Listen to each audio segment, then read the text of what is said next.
Ganga versus मंगा। Magic broom से सताने वाली सास से बदला लेने के लिए बेकरार है गंगा।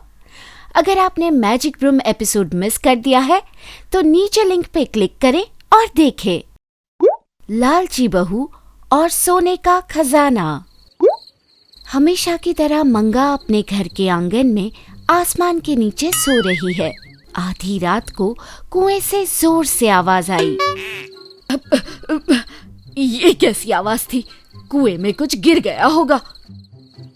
घबराहट में उठी मंगा को किसी की परछाई नजर आई। अभी आ रही हूँ, ये कहकर एक मोटी सी लकड़ी लेकर वहाँ भागी। चोर वहाँ से भागने लगा और ये देखकर मंगा ने अपने हाथ से छड़ी उस पर फेंकी। मर गया रे। इससे अच्छा तो मैं पुलिस के हाथ लग जाता। इस बुढ़िया ने तो मेरी कमर तोड़ दी। ऐसा कहकर चोर दीवार कूदकर भाग गया। सुबह हुई। आंगन में रंगोली डालने के लिए जा रही गंगा को एक स्वामी जी नजर आए। आहा, कोई महान आदमी लगते हैं। क्या तेज है चेहरे पे। लगता है आज मेरा अच्छा दिन है। इनकी सेवा करके, इन्हें संतुष्ट करके सासू माँ को वश में करने का कोई मंत्र सीख लूंगी, ऐसा उसने मन में सोचा। नमस्ते स्वामी जी। समझ गया। तुम्हारी बेरहम सांस तुम्हें हमेशा तड़पाती है ना? जी स्वामी जी, आप महात्मा लगते हैं। बिना बताए मेरी पीड़ा को समझ गए। महात्मा नहीं, मजबूर हूँ। कल रात मेरी कमर तोड़ दी उस बुढ़िया ने। अभी तक दर्द है। आप ही को मुझे बचाना होगा स्वामी जी। जरूर जरूर, क्यों नहीं बचाएंगे। तुम्हारे घर में रहकर तुम्हारी इच्छा पूरी करेंगे। हमारे घर मेरी सासू माँ, वो हिचकिचाई। ठीक है, कोई बात नहीं स्वामी जी। आप मेरे दूर के रिश्तेदार हैं कहकर आपके रहने का बंदोबस्त करती हूँ। आइए। ऐसा कहकर वो स्वामी के पैर धो रही थी। स्वामी तब तक कुएं में झांक रहा था। इस कुएं की गहराई कितनी होगी? महात्मा हैं आप, मेरी परीक्षा ले रहे हैं। दुनिया की गहराई पता है आपको? इस कुएं का भी पता होगा। कुछ 10 फुट होगी। 2 बार रस्सी डालो तो जमीन लगती है। बिल्कुल बिल्कुल, सोचा स्वामी ने। कौन है ये बेटी? कहकर बाहर आई मंगा। मेरे ताया जी, ये मेरे बचपन में ही हिमालय गए थे। वहाँ पर भूखे प्यासे तपस्या करके चमत्कार सीखे हुए महाज्ञानी है। एक दो नहीं, कितने चमत्कार बताऊं मैं सासू माँ। ये किसी के घर यूं ही नहीं जाते। वो तो मेरे ताया जी हैं, इसीलिए हमारे घर पधारे हैं। हमें सेवा का अवसर दिया है। इनके कदम पड़ने से सारी परेशानी दूर हो जाएगी। अच्छा, मैं भी तो देखूं इनका कमाल। जरा रुको तो, लगता है इन्हें कहीं देखा है। कहकर शक की नजर से देखा। अब क्यों नहीं, मैं दिखती जो उनके जैसी हूँ। सब कहते हैं कि जब मुझे देखते हैं तो लगता है मेरे ताया जी को देखा है। और वैसे आपको मेरे घर वालों पे इतना शक क्यों है सासू माँ? ये मेरे रिश्तेदार हैं और मिलने आए हैं, तो मैंने कह दिया कि 1-2 दिन यहीं रुक जाइए। अब आप चलिए स्वामी जी। कहकर स्वामी जी को अंदर लेकर चली गई। खाने के बाद वह स्वामी के पैर दबाते हुए हवा कर रही थी।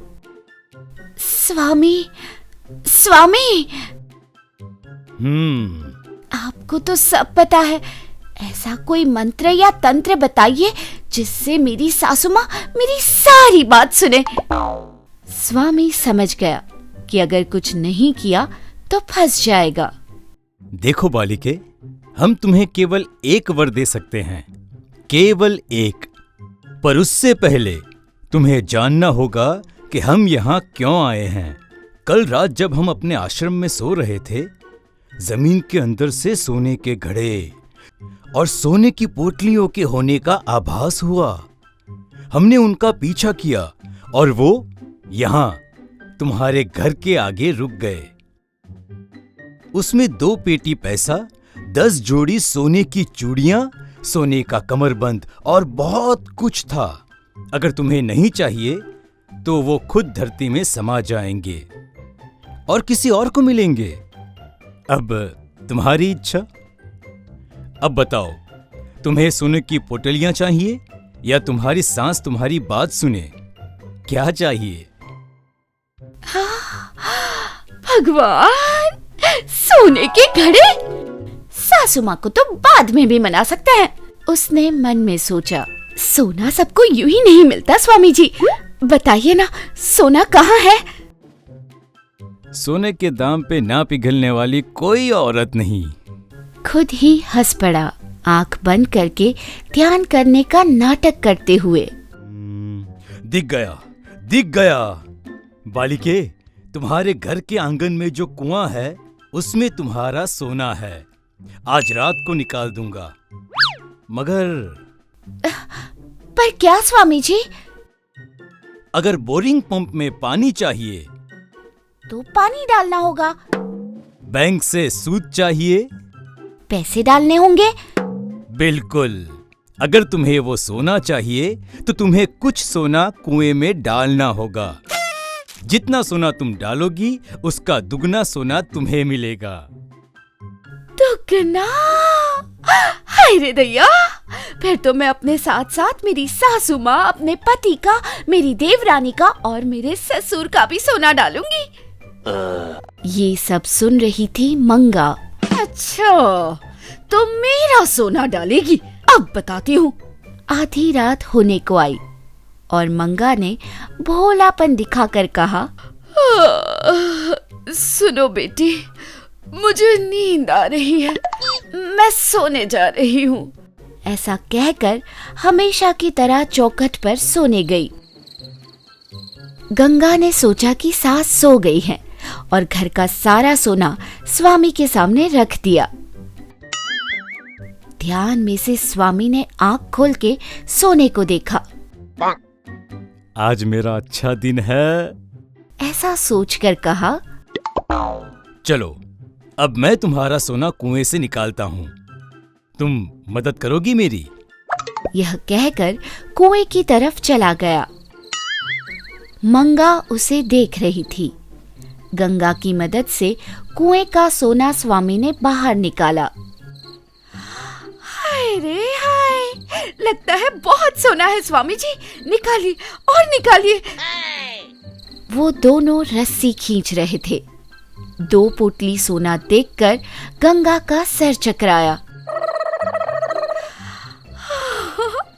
ये तो मेरे सोने से कई गुना ज्यादा लगता है।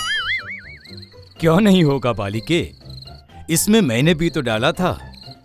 अब हम दोनों इसमें से आधा आधा हिस्सा बांटेंगे। वो दोनों अपना सोना बांटने तैयार हो रहे थे। ये देखिए, मेरी 2 सोने की चूड़ियां, इसके बदले मैं 4 ले रही हूँ। ये मेरा हार, इसके बदले में 2 हार ले रहा हूँ। ये रही मेरी चेन, इसके बदले मैं 2 चेन ले रही हूँ। ये रहा मेरा कड़ा, इसके बदले में 2 कड़े ले रहा हूँ। अब ये रही सासू माँ की अंगूठी, इसके बदले मैं 2 ले रही हूँ। कहकर वह लेने गई कि जरा साइज तो दिखाना। एक और हाथ इन दोनों हाथों के बीच आया। गंगा ने अंगूठी को हाथ में रखा और कहा, अरे ये तो बहुत ज्यादा टाइट है। एक आवाज आई, अब कोई बात नहीं, ये वाली देखिए। एक अंगूठी देते हुए एक बार उस तरफ देखा गंगा ने। सामने बड़ी बड़ी आंखों वाली मंगा और बगल में पुलिस को देखकर गंगा घबरा गई। क्यों रे चोर, चोरी किया हुआ सोना यहाँ छुपा के रखा है और वेश बदल कर घूम रहा है। अरे हम तो एक चोर के लिए निकले थे, यहाँ तो 2 हैं। कहकर उसकी गर्दन पर हाथ डालकर उसे ऊपर उठाया। नहीं नहीं नहीं नहीं, मैं चोर नहीं हूँ सर। अरे तुम लोगों की शक्लें बता रही हैं कि तुम चोर हो। मुझे तो पता भी नहीं कि वो कौन है सर। क्या आपको लगता है कि मेरी सूरत इनसे मिलती है? आप ही देखिए। मुझे तो लगता है कि मिलती हैं। बेवकूफ चोर तो हो तुम लोग। चलो अब। सर, आप मुझे कोई भी सजा दे दीजिए, पर इस शक्ल से मेरी तुलना मत कीजिए। कहाँ मेरा ग्लैमर और कहाँ इसकी शक्ल। कमीने, तुझे आग लगे। मेरी शक्ल को क्या हुआ? चांद जितनी खूबसूरत तो है मेरी सूरत। देखिए सासू माँ, ना ये मेरा ताया है और ना ही कोई रिश्तेदार। वो तो सोने की लालच में मैंने इस पर भरोसा कर लिया। आप ही बताइए ना इंस्पेक्टर से। वह यह कहकर माफी की भीख मांगने लगी। सर, वो मेरी बहू ही है। हाँ, लगती चोर है पर चोरी नहीं करती। उसकी सूरत देखिए और उसे छोड़ दीजिए। मंगा ने रिक्वेस्ट करते हुए गंगा की ओर देखा। मेरी सासू माँ अभी मुझे नहीं छोड़ेगी। आप कह रही हैं इसलिए छोड़ रहा हूँ। चोर को पकड़वाया और सोना दिलवाया। धन्यवाद। कभी कोई मदद की जरूरत हो तो मुझे बताइएगा। ऐसा कहकर सोना और चोर को लेकर वो चलने लगे। सर, अब इस सोने का क्या करेंगे? पिघला कर तेरे लिए सोने की बेड़ियां बनवाएंगे। चल। कहकर चले गए। रोती हुई गंगा अपनी सास के पास जाकर कहती है, मुझे माफ कर दीजिए सासू माँ। मैं लालच में आकर बेवकूफ बन गई। मुझे अपने सोने को बचाना आता है और अब तो मैं तेरा भी सोना अपने पास ही रखूंगी। जब मुझे लगेगा कि तू बदल गई है तब लौटा दूंगी। कहकर सारा सोना लेकर मंगा चली गई। अरे, कहाँ मैं छोटी मछली डालकर बड़ी वाली पे हाथ मारने चली थी। यहाँ तो सब चला गया। कहकर गंगा रोने लगी। हमें यकीन है कि इस एपिसोड ने भी आपको खूब हंसाया होगा। तो देर किस बात की, बजाओ घंटी और करो सब्सक्राइब। आप गंगा के फैन हो या मंगा के, ये जरूर बताना।